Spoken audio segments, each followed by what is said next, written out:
যে রুই মাছ দিয়ে কলার তরকারি। এটা উস্তে দিয়ে রুই মাছের মাথা, ছোট ছোট রুই মাছের মাথা। এই দেখুন 3টে থালা সাজিয়েছি, রিমি তো খাওয়া শুরু করে দিয়েছে। লোটে মাছের পাতুরি, দেখি বাবা খোল খোল খোল।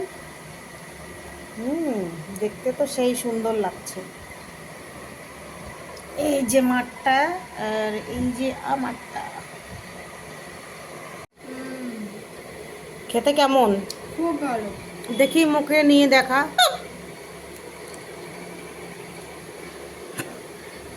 দেখি মুখটা উঁচু কর, দেখা যায় না। এই দেখো, দেখি ক্যামেরায় দেখা। লোটে মাছের পাতুরি। কিরকম খেতে? খুব টেস্টি।